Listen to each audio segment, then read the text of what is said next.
केंद्र मंत्री आदिवासी व्यापार श्रीयुक्त जुएल ओराम महोदय, माननीय मंत्री पंचायत राज और पानीय जल ग्राम उन्नयन विभाग श्रीयुक्त रविनारायण नायक महोदय, माननीय मंत्री विद्यालय गणशिक्षा श्रीयुक्त नित्यानंद गंड महोदय, माननीय मंत्री मत्स्य और प्राणी संपद विकास और एमएसएमई विभाग श्रीयुक्त गोकुलानंद मल्लिक महोदय, माननीय मंत्री शिल्प दक्षता विकास वैषयिक शिक्षा श्रीयुक्त संपत चंद्र स्वाई महोदय,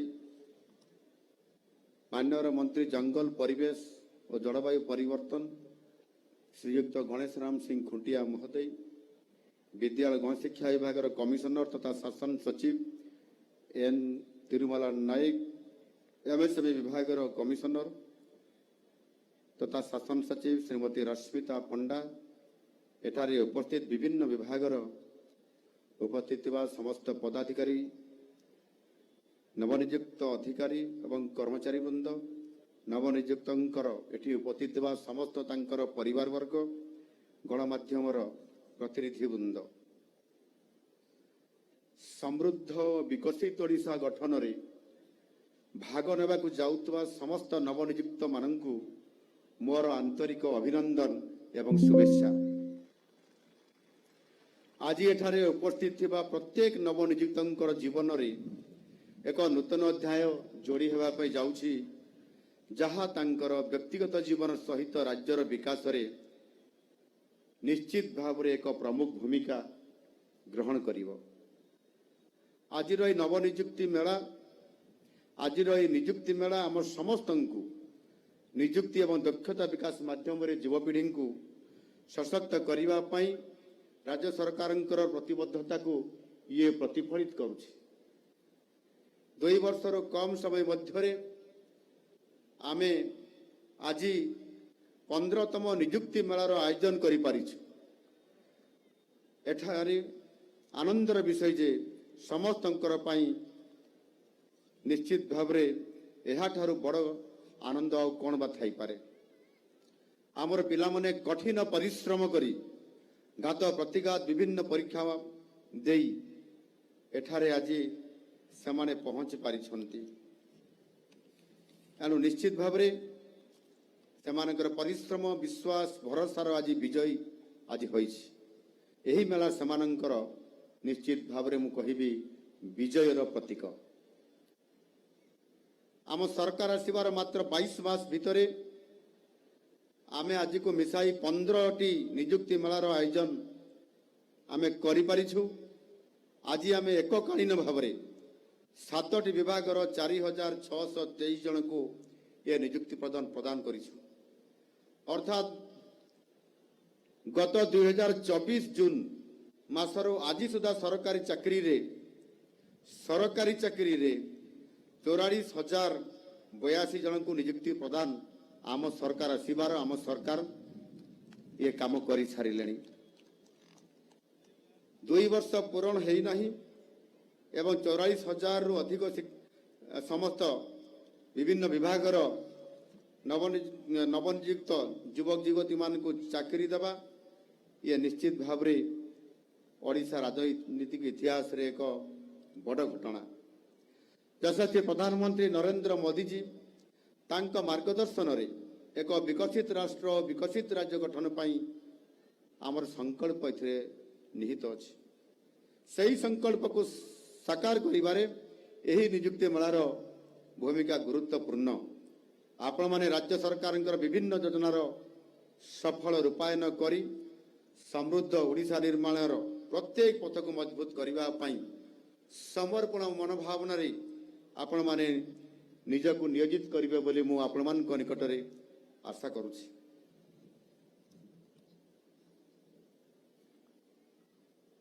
ये सरकारी व्यवस्था व्यतिरेक जदि आमे आहुरी नियुक्तिर कथा कहिबा ताहले निश्चित भाव एथिरे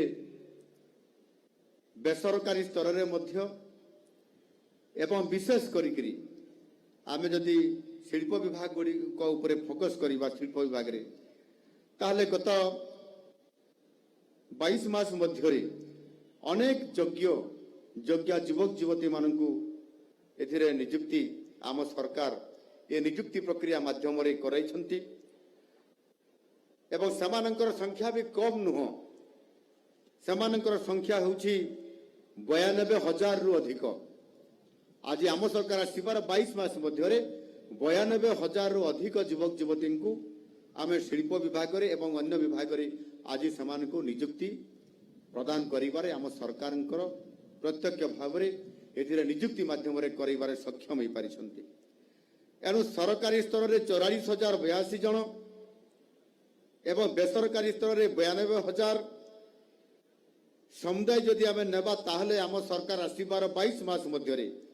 1,36,082 जन को आज नियुक्ति देई आज आम सरकार समानंकर एवं समानंकर परिवार प्रति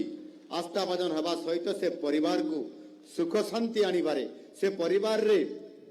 जीवन यापन रे सामाजिक जीवन यापन रे एक बड़ परिवर्तन आनी करिवारे आम सरकार आज सफल होई पारिछंती आज सफल होई पारिछंती आ ये सफलर हिस्ट्री ये सफलर कथा ये सफलर कहानी तो आपण मान पाखरे आपण मानकर भितर जो भाई और भौणी माने जो माने आज नियुक्ति पाइछंती समान मुहरु आपण माने समस्ते सुनी पारिछंती विकास रंजन पाढ़ी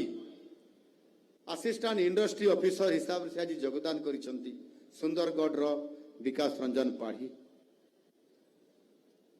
तांकर एक्सीडेंट परे दुई आखि से हरैले दिव्यांग हेकरी भी पाठ पढ़िबार इच्छा अभिलाष को रखिथिबा कारणरू इच्छा शक्ति आगरे सबू हार मारे ये कथा को से प्रमाणित करिकरी आज से असिस्टेंट इंडस्ट्री ऑफिसर हिसाब रे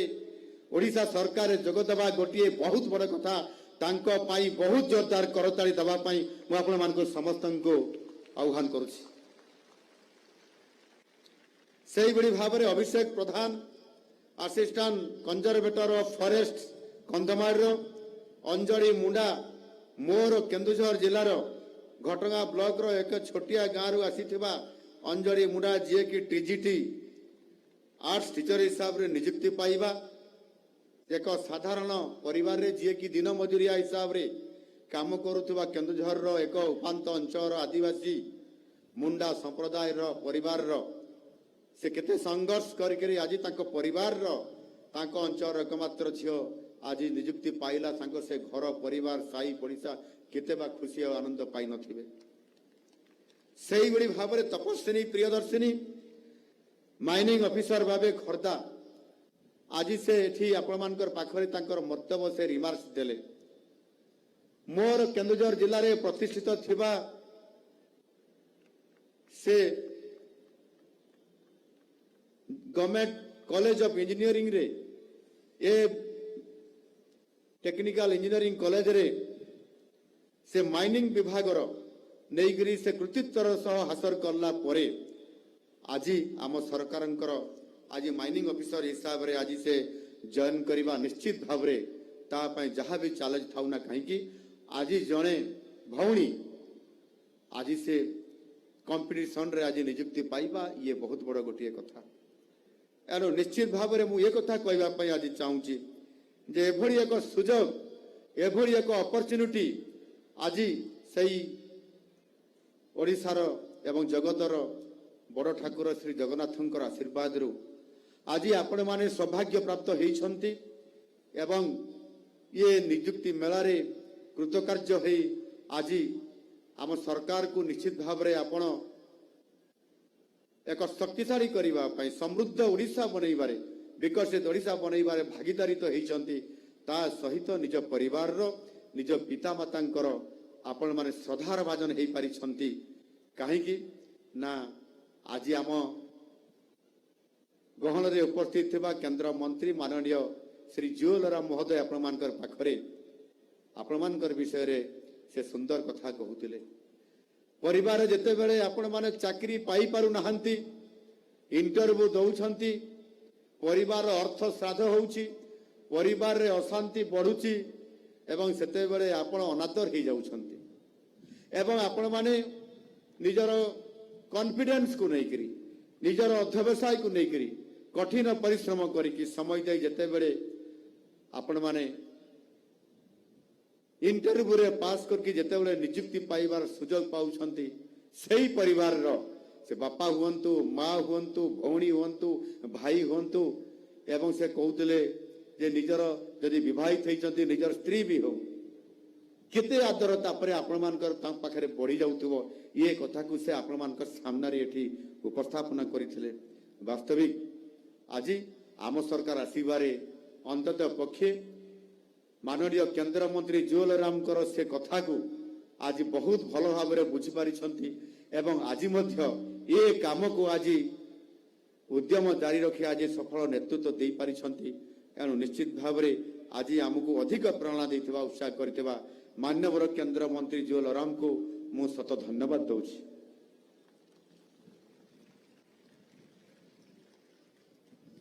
आज एठी ये निजुक्ति 15तम निजुक्ति मेला रे आज आम एठी 4623 जन को आज निजुक्ति प्रदान करलु। ए भव्य परिवेश आपण माने समस्त एठी आनंद रे उपस्थित मध्य अछंती एवं पाग भी अनुकूल अछि एवं पवन टिके बहुची। मान्यवर एठी उपस्थित मंत्री माने कहउतिले ये पवन बहिलाणी काले वर्षा हब कि बोली वर्षा हेले तो आहुरी शुभंकर। एणु निश्चित भाव में एभली एक ये मनज्ञ परिवेश भितर आज ये निजुक्ति मेला एवं 4723 जन को आज आम सरकार 15तम निजुक्ति मेला रे आज ये कार्यक्रम मोर मने पड़ुछि। ठीक सही बड़ी भाव में अक्टोबर मास 5 तारीख 2024 मसीह आपण माने पेपर देखिथिबे आपण माने सेते बळे बोधे निश्चित भाव में किए ट्रेनिंग नौथिबे कि किए प्रस्तुति करुथिबे कि किए पाठ पढुथिबे एवं 2024 मसीह अक्टोबर 5 तारीख रे मध्य गोटे बड़ निजुक्ति मेला एठी देखिबा पई मिलितला। आउ सेथिरे संपूर्ण भाव में किछि विभाग सहित शिक्षा विभाग रो शिक्षक निजुक्ति तांकर संख्या बहुत अधिक थिला और तांकर संख्या थिला 16,009 जन शिक्षक शिक्षयित्री को निजुक्ति यही पड़िया कलिंग स्टाडियम रे ये निजुक्ति मेला प्रदान करा से 16,009 जन को भितर हुए तो केते जन उच्च पदस्थ चाकरी पाइला पर सामने किए कुआडे चली जाइछंती किंतु समानक भितर जो संख्या आज भी अछंती 13,000 रु अधिक सेमानकु आमे निकटरे जो स्कीमेटिक टीचर हिसाब रे सामने नियुक्ति पाइथिले सेमानकु आमे मध्य आज रेगुलर करि दैछु। सेमाने आउ ठिका नियुक्ति बा स्कीमेटिक नियुक्ति रे नाहंती समस्त को धीरे धीरे आमे रेगुलर करि पारुछु। एनु निश्चित भाव रे सेमानकर भविष्यत सहित सेमानकु भल शिक्षक हेबार ये अवसर निश्चित भाव रे आज आम सरकार देवा पे जाउछंती।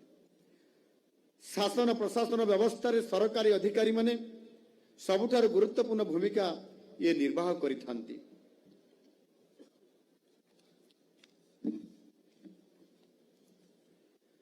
सरकार जेते भल योजना परिकल्पना कले सुधा ताकू तृणमूल स्तर में सठिक भाव रूपायन करबा पई दक्ष एवं सशक्त अधिकारी गोटे टीम दरकार। तेणु आम भाषा अन्य भाषा कहवा गले अधिकारी माने होउचंती ये आम सरकार असल चेहरा। आज ये व्यवस्था आपण माने सामिल होगा जाउछंती एवं सरकार प्रतिनिधि भावे आपण माने कार्य करिया पय जाउछंती। केंद्र मंत्री आ गुटे कथा भी कहिथिले आपण माने एभरी कर्म करंतु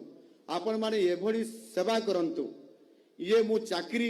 चाकरिया हिसाब रे न भाविकरी आपण मानकर मन भीतर भावना रहू मु जने होउची सेवक मु जने सेवा करिया पय आसीची पब्लिक सर्वेंट हिसाब रे काम करिया पे आसीची सरकारंकर नियुक्ति पाइले सुधा ये मनोभाव रखिक सेवा करंतु एवं शेषरे आपण निश्चित भाव रे आपण केबे सम्मान पाइबा पई जहा केंद्र मंत्री कहिले डिमांड करंतु नाही आपण मानक पाखरे कमांड आसीबो जे आपण किबळी भाव रे सेवा दउछंती एवं आपण किबळी भाव रे सम्मानित हेबे।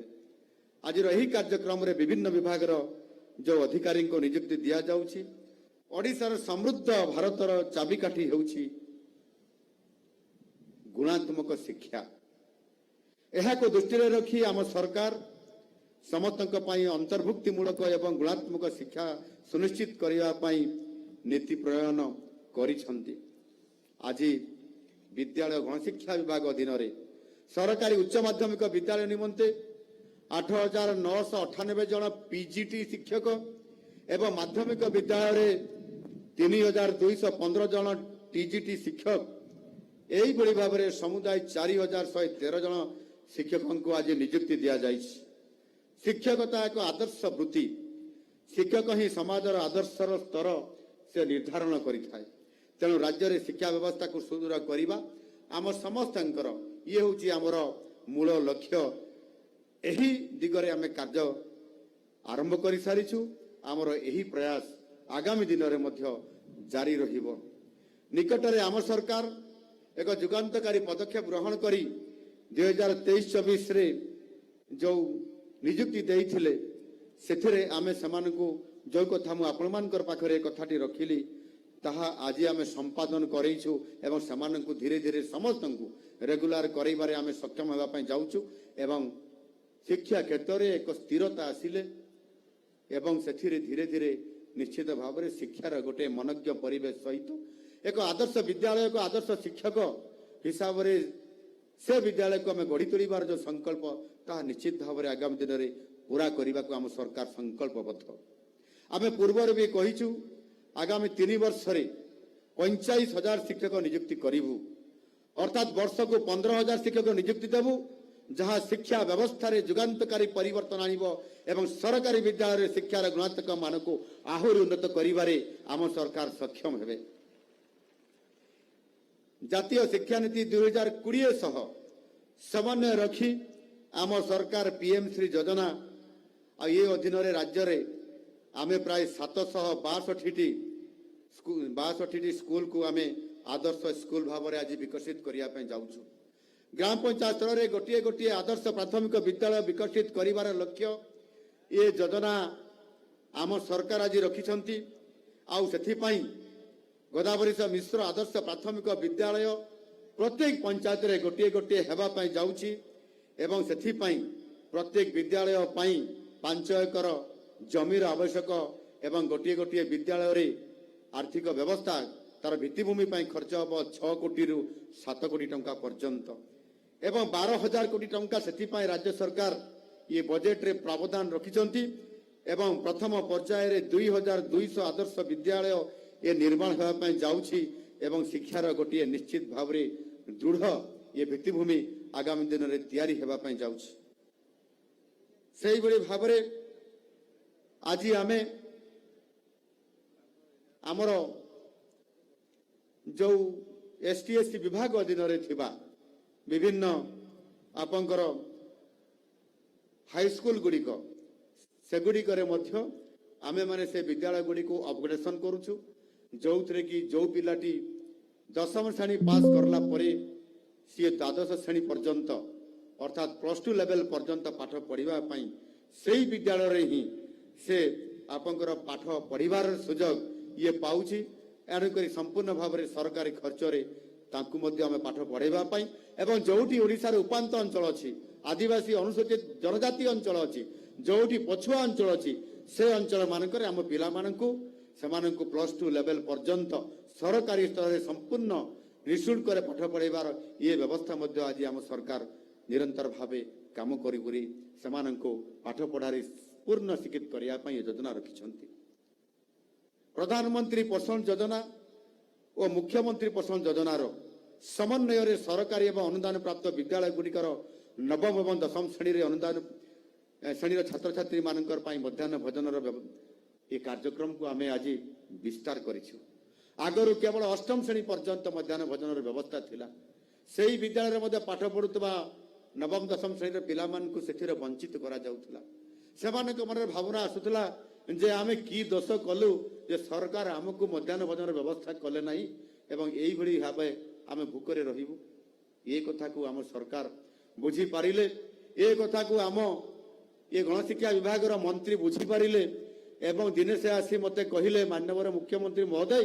ଆମେ 9ମ ଶ୍ରେଣୀ ଓ 10ମ ଶ୍ରେଣୀ ପିଲାମାନଙ୍କୁ ମଧ୍ୟ ମଧ୍ୟାହ୍ନ ଭୋଜନ ଦେବାର ବ୍ୟବସ୍ଥା କରିବା।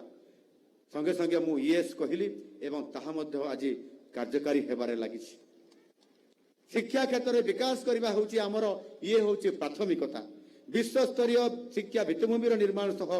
ଗୁଣାତ୍ମକ ଶିକ୍ଷା ପ୍ରଦାନ କରି ଛାତ୍ରଛାତ୍ରୀମାନଙ୍କର ପାଇଁ ସ୍ୱର୍ଣ୍ଣିମ ଭବିଷ୍ୟତ ନିର୍ମାଣ କରିବା ହେଉଛି ଆମ ସମସ୍ତଙ୍କର ମୂଳ ଲକ୍ଷ୍ୟ। ଆଜି ଆମେ ମତ୍ସ୍ୟ ପ୍ରାଣୀ ସମ୍ପଦ ବିଭାଗ ଅଧୀନରେ ପ୍ରାଣୀ ଚିକିତ୍ସା ଅଧିକାରୀଙ୍କୁ ନିଯୁକ୍ତି ଦେଇଛୁ। ଏହି ଅବସରରେ ମୁଁ ଆପଣମାନଙ୍କୁ ଲୋକସେବା କ୍ଷେତ୍ରକୁ ସ୍ୱାଗତ କରିବା ପାଇଁ ହାର୍ଦ୍ଦିକ ଅଭିନନ୍ଦନ ଏବଂ ଶୁଭେଚ୍ଛା ଜ୍ଞାପନ କରୁଛି। ଗ୍ରାମାଞ୍ଚଳ ଲୋକଙ୍କୁ ଜୀବିକା ଯୋଗାଇବା ଓ ସେମାନଙ୍କର ଆର୍ଥିକ ଉନ୍ନତି ପାଇଁ ପ୍ରାଣୀ ସମ୍ପଦ ଏକ ଉପଯୁକ୍ତ କ୍ଷେତ୍ର। କ୍ଷୁଦ୍ର ନାମ ମାତ୍ର ଚାଷୀ କୃଷି ଶ୍ରମିକ ଶ୍ରେଣୀର ଲୋକେ ପ୍ରାଣୀ ପାଳନ ମାଧ୍ୟମରେ ସେମାନଙ୍କର ଆୟକୁ ବୃଦ୍ଧି କରିବା ସହିତ ସେମାନଙ୍କର ପରିବାରକୁ ସେମାନେ ତାଙ୍କର ଦୈନନ୍ଦିନ ଜୀବନରେ ସୁଧାର ଆଣିବା ପାଇଁ ବହୁତ କଷ୍ଟ ସ୍ୱୀକାର କରିକରି ସେମାନେ କାମ କରିଥାନ୍ତି। ରାଜ୍ୟର ଦୁଗ୍ଧ ଉତ୍ପାଦନକୁ ବୃଦ୍ଧି କରିବା ପାଇଁ ମୁଖ୍ୟମନ୍ତ୍ରୀ କାମଧେନୁ ଯୋଜନା ପ୍ରଣୟନ ଆଜି ଆମ ସରକାର କରିଛନ୍ତି। ପ୍ରାଣୀମାନଙ୍କର ସବସିଡି ଯୁକ୍ତ ବୀମା କଭରେଜ ଉପରେ ଧ୍ୟାନ ମଧ୍ୟ ଆମ ସରକାର ଦେଉଛନ୍ତି ଏବଂ ଏକ ମିଶନ ମୋଡରେ ଦୁଗ୍ଧ ଉତ୍ପାଦନ ବୃଦ୍ଧି କରିବାର ଲକ୍ଷ୍ୟ ରଖାଯାଇଛି। ପ୍ରାଣୀ ସମ୍ପଦ ସମୃଦ୍ଧି ଯୋଜନା ପ୍ରସ୍ତୁତ କରାଯାଇଛି। ପଶୁ ସ୍ୱାସ୍ଥ୍ୟ ସେବା ମୋବାଇଲ ପ୍ରାଣୀ ଚିକିତ୍ସାଳୟକୁ ଆହୁରି ମଜବୁତ କରିବା ପାଇଁ ଗୋମାତା ଯୋଜନା ମଧ୍ୟ ଆମ ସରକାର ପ୍ରଣୟନ କରିଛନ୍ତି। ଏଣୁ ନିଶ୍ଚିତ ଭାବରେ ରୁଗ୍ଣ ତଥା ବୁଲା ଗାଈ ଗୋରୁମାନଙ୍କର ସାମଗ୍ରିକ କଲ୍ୟାଣରେ ଉନ୍ନତି ଆଣିବା ଏବଂ ରାଜ୍ୟ ସରକାର ରାଜ୍ୟରେ ପଶୁମାନଙ୍କର ଯତ୍ନ ପରିଚାଳନା ପ୍ରତି ଅଧିକ ଦୟାଳୁ ଏବଂ ଦାୟିତ୍ୱବାନ ଅଭିମୁଖ୍ୟ ଗ୍ରହଣ କରିବା ପାଇଁ ଏକ ନୂତନ ଯୋଜନା ମୁଖ୍ୟମନ୍ତ୍ରୀ ପ୍ରାଣୀ କଲ୍ୟାଣ ଯୋଜନା ମଧ୍ୟ ପ୍ରଣୟନ କରିଛନ୍ତି। ମୁଁ ଆଶା କରୁଛି ମତ୍ସ୍ୟ ପ୍ରାଣୀ ସମ୍ପଦ ବିକାଶ ବିଭାଗର ନୂତନ ଭାବେ ନିଯୁକ୍ତି ପାଉଥିବା 70 ଜଣ ପ୍ରାଣୀ ଚିକିତ୍ସା ଅଧିକାରୀ ମାନେ ଆମ ସରକାରଙ୍କର ଆଭିମୁଖ୍ୟକୁ ଦୃଷ୍ଟିରେ ରଖି ନିଶ୍ଚିତ ଭାବରେ ସେମାନେ ତାଙ୍କର ଶ୍ରେଷ୍ଠ ପ୍ରତିପାଦନ କରିପାରିବେ। ଓଡ଼ିଶାର ଅର୍ଥନୀତି ନିଯୁକ୍ତି ଉତ୍ପାଦନ ରପ୍ତାନି ବଜାର ସଂଯୋଗୀକରଣ ଜିଡିପି ଅଭିବୃଦ୍ଧି ଏବଂ ବିକାଶରେ ଅଣୁ କ୍ଷୁଦ୍ର ମଧ୍ୟମ ଉଦ୍ୟୋଗ ଏମ୍ଏସ୍ଏମ୍ଇ କ୍ଷେତ୍ରରେ ଉଲ୍ଲେଖନୀୟ ଅବଦାନ ରହିଛି। କୃଷି ପରେ ସର୍ବାଧିକ ନିଯୁକ୍ତି ଏମ୍ଏସ୍ଏମ୍ଇ କ୍ଷେତ୍ରରେ ମଧ୍ୟ ଆଜି ସୃଷ୍ଟି ହୋଇଛି। ବିକଶିତ ଭାରତ 2047 ଏବଂ ସମୃଦ୍ଧ ଓଡ଼ିଶା 2036 ନିର୍ମାଣରେ ଏମ୍ଏସ୍ଏମ୍ଇ କ୍ଷେତ୍ର କ୍ରାନ୍ତିକାରୀ ଭୂମିକା ନିଶ୍ଚିତ ଭାବରେ ଆଗାମୀ ଦିନରେ ଗ୍ରହଣ କରିବା ପାଇଁ ଯାଉଛି। ଅଣୁ କ୍ଷୁଦ୍ର ଓ ମଧ୍ୟମ ଉଦ୍ୟୋଗ ବିଭାଗରେ ନୂତନ ଭାବେ ନିଯୁକ୍ତି ପାଉଥିବା 140 ଜଣ ସହକାରୀ ଶିକ୍ଷକ ଅଧିକାରୀ ମାନେ ନିଷ୍ଠାର ସହିତ କାର୍ଯ୍ୟ କରିବେ ବୋଲି ମୋର ଦୃଢ଼ ଆଶା ଏବଂ ବିଶ୍ୱାସ। ଏହି ଅଧିକାରୀମାନେ ବିଭିନ୍ନ ଯୋଜନା ଏବଂ ନୀତି କାର୍ଯ୍ୟକାରୀ କରି ଏମ୍ଏସ୍ଏମ୍ଇ କ୍ଷେତ୍ରକୁ ଅଧିକ ଲୋକାଭିମୁଖୀ କରିବାରେ ଏମାନେ ନିଶ୍ଚିତ ଭାବରେ ସହାୟକ ହେବେ ଏବଂ ସେଥିପାଇଁ ମଧ୍ୟ ଆମେ ଏ ଏମ୍ଏସ୍ଏମ୍ଇ ସେକ୍ଟରକୁ ଅଧିକ ଗୁରୁତ୍ୱ ପ୍ରଦାନ କରିକିରି ଗତ ଜାନୁଆରୀ ମାସର 28 ତାରିଖରେ 2026 ମସିହାର ଆମେ ରାଉରକେଲାର ଆମର ଯେଉଁ ହକି ଷ୍ଟାଡିୟମରେ ସେହି ପରିସର ଭିତରେ ମଧ୍ୟ ଆମେ ଏକ ନିଯୁକ୍ତି ସହିତ କିଭଳି ଭାବରେ ଏମ୍ଏସ୍ଏମ୍ଇର ଇଣ୍ଡଷ୍ଟ୍ରି କେମିତି ଆମର ଅଧିକ ଓଡ଼ିଶାରେ କାର୍ଯ୍ୟ କରିବେ ସେଥିପାଇଁ ଇନଭେଷ୍ଟମେଣ୍ଟ କରିବା ପାଇଁ ଏକ ଆମେ ଏଣ୍ଟରପ୍ରାଇଜ ଓଡ଼ିଶା 2026 ନାମରେ ଆମେ RRR ଅର୍ଥାତ୍ ରାଞ୍ଚି ରାଉରକେଲା ଏବଂ ରାୟପୁର ଝାରଖଣ୍ଡ ଓଡ଼ିଶା ଏବଂ ଛତିଶଗଡ଼ ଏ ତିନୋଟି ରାଜ୍ୟର ଏଣ୍ଟରପ୍ରେନର ମାନଙ୍କୁ ଉଦ୍ୟୋଗୀ ମାନଙ୍କୁ ଏକତ୍ରିତ କରିକିରି ଏକ କାର୍ଯ୍ୟକ୍ରମ ରଖିଥିଲୁ ଏବଂ ଏ ଏମ୍ଏସ୍ଏମ୍ଇ ସେକ୍ଟରର ଅନେକ ଏଣ୍ଟରପ୍ରେନର ଯେଉଁମାନେ ଉଦ୍ୟୋଗୀ ସେମାନେ ନିଶ୍ଚିତ ଭାବରେ ଓଡ଼ିଶାରେ ଏମ୍ଏସ୍ଏମ୍ଇ ସେକ୍ଟରରେ ଏ ବିଭାଗରେ ଅଧିକ ପ୍ରତିବଦ୍ଧ ହୋଇକରି ନବନିଯୁକ୍ତ ହୋଇକରି କାମ ବି କରିବେ ଏବଂ ଉଦ୍ୟୋଗୀମାନେ ଶିଳ୍ପ ପ୍ରତିଷ୍ଠା କରିବେ। ଆଉ ଏଥିପାଇଁ ଏକ ପର୍ଯ୍ୟାପ୍ତ କାର୍ଯ୍ୟକ୍ରମ ମଧ୍ୟ ଆମେ ନିକଟରେ କରିଛୁ। ଆମ ସରକାର ଆସିବା ପରେ ଆମେ ଶିକ୍ଷା କ୍ଷେତ୍ରରେ ଦକ୍ଷତା ବିକାଶକୁ ମଧ୍ୟ ଧ୍ୟାନ ଦେଇ ଆସିଛୁ। ଜାତୀୟ ଶିକ୍ଷାନୀତି 2020କୁ ଆମେ ପାଳନ କରି ଉଚ୍ଚଶିକ୍ଷାର ଦକ୍ଷତା ଏବଂ ପ୍ରଯୁକ୍ତିବିଦ୍ୟାକୁ ଆଗେଇ ନେବା ପାଇଁ ଆଜି ଆମେ ଦକ୍ଷତା ବିକାଶ ଏବଂ ବୈଷୟିକ ଶିକ୍ଷା ବିଭାଗର ଅଧୀନରେ 14 ଜଣ ସହକାରୀ ପ୍ରାଧ୍ୟାପକଙ୍କୁ ମଧ୍ୟ ଆଜି ଆମେ ନିଯୁକ୍ତି ପ୍ରଦାନ ଆମେ କରିଛୁ। ଏଣୁ ନିଶ୍ଚିତ ଭାବରେ ଏଥିରେ ଶିକ୍ଷା ଏବଂ ଗବେଷଣା ସିଷ୍ଟମକୁ ସମୃଦ୍ଧ କରିବା ଦିଗରେ ଏହା ଏକ ଗୁରୁତ୍ୱପୂର୍ଣ୍ଣ ପଦକ୍ଷେପ ହେବ। ନବନିଯୁକ୍ତ ପ୍ରାଧ୍ୟାପକମାନେ ଗୁଣାତ୍ମକ ଶିକ୍ଷାଦାନ କରି ଛାତ୍ରଛାତ୍ରୀମାନଙ୍କୁ ରିସର୍ଚ୍ଚ ଏବଂ ନବସୃଜନ ଅର୍ଥାତ୍ ଇନୋଭେସନ ଦିଗରେ ପ୍ରେରଣା ଯୋଗାଇବ ବୋଲି ମୁଁ ନିଶ୍ଚିତ ଭାବରେ ଆଶା କରୁଛି ଏବଂ ସେଥିପାଇଁ ଆଗାମୀ ଦିନରେ ମଧ୍ୟ आमे जेभଳି भाबरे हमर सरकार अधीन रे थिबा वाल स्किल सेंटर ये भुवनेश्वर रे अछि एवं ताहारी माध्यम रे आमे समस्त को दक्षता प्रतिपादन करी समान को विभिन्न सेक्टर रे एमएसएमई इंडस्ट्री स्टील एवं 14 गोटी सेक्टर रे मध्य समान किभଳି भाबरे समान तांकर दक्षता रे उत्कर्ष को जाई परिबे एवं सेति पाई प्रति वर्ष सर्वभारतीय कंपटीशन रे प्रतियोगिता रे मध्य भाग नेबे सेति पाई मध्य समान को आमे इंडस्ट्री रेडी एवं दक्षतार सहित प्रतिपादन करिया पाई ऑल इंडिया लेवल प्रतियोगिता रे भाग नेबा पाई समान को पठाई थाउ सौभाग्यर कथा चलित वर्ष आमे सर्वभारतीय प्रतियोगिता रे आमर ओडिसार ओडिया युवक युवती माने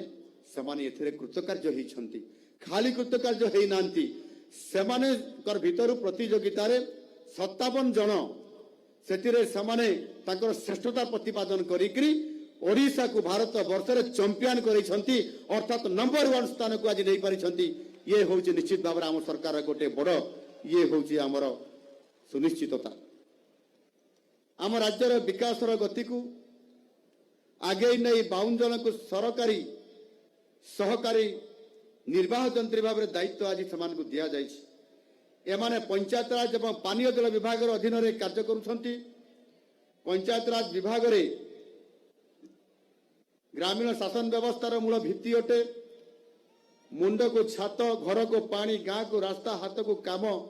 ये होची आम समस्तंकर ये होची प्राथमिकता यह को कार्यकारी करने तृणमूल स्तर में विभिन्न विकासमूलक कार्यकलाप सफल रूपायन निमंते सहकारी जंत्री निर्वाही जंत्री भूमिका अत्यंत ये गुरुत्वपूर्ण मन हुए तेणु मोर दृढ़ विश्वास नवनियुक्त सहकारी जंत्री माने राज्यर विकास रे सक्रिय भूमिका ग्रहण करेंगे एवं से माननीय पंचायत राज मंत्री को मध्य एटी उपस्थित अच्छा धन्यवाद दूसरी आज उपस्थित रही आज ये दायित्व से निजे विभाग नेतृत्व नेबे आज इस्पात और खनि विभाग अधीन खनि अधिकारी और सहकारी रसायनविद को नियुक्ति प्रदान करिछु आम राज्य खनि संपदर प्राचुर्य पर सारा भारत एक प्रमुख स्थान ये अधिकार करिछि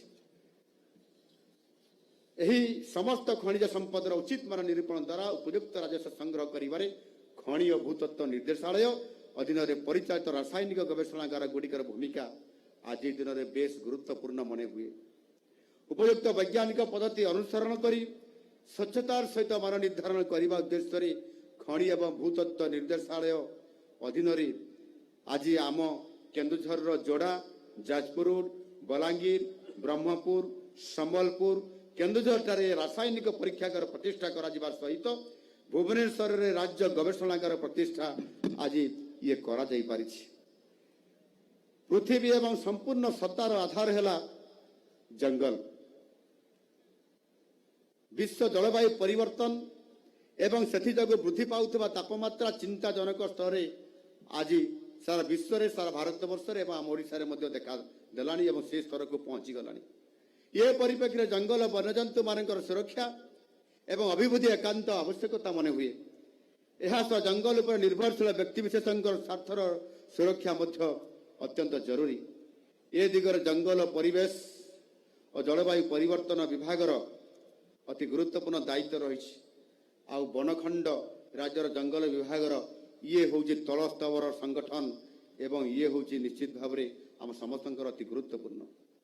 सहकारी वन संरक्षक माने बनखंड मानकर जंगल वन्यजंतु मानकर सुरक्षा और उन्नयनमूलक कार्य प्रत्यक्ष भाव में योगदान करी निजर दायित्व निर्वाह करेंगे एवं राज्यर अभिवृद्धि निश्चित भाव में से सहायक हे जंगल सुरक्षा देवे एवं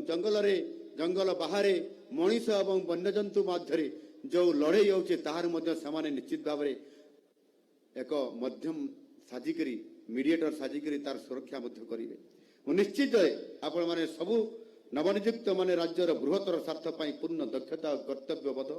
समर्पण स्वच्छता सहित दायित्व निर्वाह करेंगे ये पूर्ण मोर आशा और भरोसा अच्छी यही अवसर आपण मान शुभेच्छा एवं अभिनंदन जनइबा सहित आपण मानकर दीर्घ उज्जवल भविष्य मु कामना करुछि आम सुशासन सबुठु बड़ ओ प्रभावशाली उदाहरण होउछि जन अभियोग शुणाणी ये जन अभियोग शुणाणी दीर्घ दिन बंद हो पड़ता एवं अभियोग शुणाणी कार्यक्रम आम सरकार आनिबा परे तुरंत यह कार्यकारी करागला साधारण प्रशासन विभाग ये साधारण लोक ये विभाग अधीन अनुभव करुवा एवं ये विभाग मो अधीन एवं आज निश्चित भाव साधारण लोक आज अनुभव करुछंती जे ये सरकार होउछंती प्रकृत रे लोकंकर सरकार आपण माने मध्य यही भावना को आगे नेबार अछि आपण माने मध्य समस्ते कहिबार अछि ये सरकार होउछि लोकंकर सरकार ये सरकार होउछि ये सरकार होउछि ये सरकार होउछि राज्यर प्रत्येकटी व्यक्तिविशेषों निकटरे यही भावना को पहुंचाई पारिले सरकारी चाकरीर मर्यादा रहिबो एवं आपण माने लोकंकर विश्वास भाजन हेई पारिबे विश्वास भाजन हेई पारिबे समस्त नवनियुक्त मोर समस्त अधिकारी वृंद समस्त मोर भाई बणी माने आज अवसर में मुझे समस्त को किसी परामर्श देवी जेपरी कह जाए विद्यार्थी 5 लक्षण अच्छी से भाई आज मुझे आपण मानू देउथबा 5 परामर्श को निज कर्म क्षेत्र में सदा आपण माने पालन करिवे बोली मोर आशा तथा पूर्ण विश्वास आपण माने निश्चित भाव में उच्च शिक्षित शिक्षिता आपण माने मोर 5टी परामर्श को निश्चित भाव में आपण माने मन रखि पारिबे। प्रथम दुर्नीति सबु बेले दूरे रहिबे आमे सरकार दुर्नीति विरोध रे शून्य सहनशीलता नीति आपणैछंती जीरो टॉलरेंस नुआ अधिकारी हुंतु कि अवसर नेबार शेष दिन हो कठोर कार्यानुष्ठान निया जिवो एथिरे आपण मानक मनरे संदेह रहिबा उचित नुह। द्वितीय गणतंत्र रे जनता हेउछंती भगवान तांकर स्वर ही होउची भगवानकर स्वर तेणु सदा सर्वदा निज निज स्तर रे तांक कथा सुनिबे जो माने शुणाणी करने पाई अधिकृत से निश्चित भाव में लोकंकर अभियोग शुणी ताहार समाधान तुरंत यथा समय भितर करने चेष्टा करेंगे। तृतीय आपण माने होउचंती सरकारंकर प्रतिनिधि तेणु निज कार्य संपादन करने निजर वैचारिक मत प्रतिबंधक हेबा उचित नुहे तेणु ताहाको अलगा रखी निजर मत को अलगा रखी सरकार आभिमुख्य अनुसार निज निजर कर्तव्य संपादन करेंगे बोली निश्चित भाव में ये आपण मान को मोर परामर्श। चतुर्थ समयानुवर्तिता पंक्चुआलिटी केवल निज ऑफिस को समय अनुसार आसवा यथेष्ट नुहे समय अनुसार तो आसबे किंतु समय अनुसार कार्य संपादन करने पड़ो मन रखु जो कार्य आसंता काली करा ताकू आज कर जहाँ को आज करा जाई परिबो ताकू तुरंत वर्तमान ही समाप्त कर ये हूँ आपण मान को मोर परामर्श।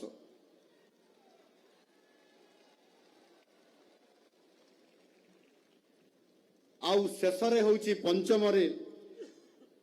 कार्यक्षेत्र एपरी आचरण करंतु नहीं जहा फल निजे बदनाम हवा सहित सरकार भी बदनाम हबार आशंका रही। विशेष भाव महिला एवं महिला कर्मचारी सहित भद्र और शालीनतार सहित वार्तालाप एवं आपण तार व्यवहार सेमिति जत उचित रखंतु। सरकार जिते भल योजना परिकल्पना करले सुधा ताकू तृणमूल स्तर सठिक भाव रूपायन करने जो मु प्रथम कही आसी आपणकर दक्ष एवं सशक्त अधिकारी दलर आवश्यकता अच्छी आउ ताकू आपण माने निश्चित भाव में ये पूरण करेंगे बोली मोर पूर्ण आशा एवं भरोसा अच्छी।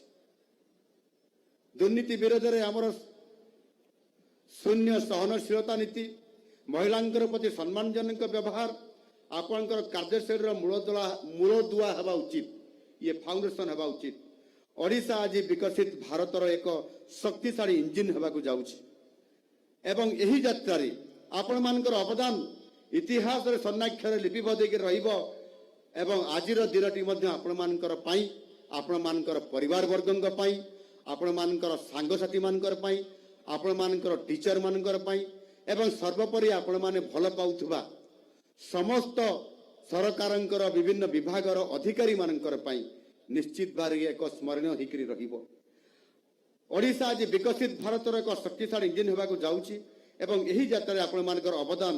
निश्चित भाव में इतिहास रे स्वर्णाक्षर लिपिबद्ध कर रहिबो। आपनकर उज्जवल भविष्य कामना करने सह आपण मानकर परिवार वर्गन को जो माने एठी उपस्थित अछंती एवं जो माने भी आज एठी उपस्थित नहांती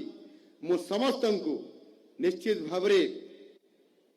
अनेक अनेक शुभेच्छा एवं धन्यवाद दूची। आसंतु आमे समस्ते मिसी एक शक्तिशाली समृद्ध एवं गौरवमय ओडिशा गठन करिबा। समस्त को बहुत बहुत धन्यवाद। जय जगन्नाथ। भारत माता की जय। वंदे उत्कल जननी। धन्यवाद।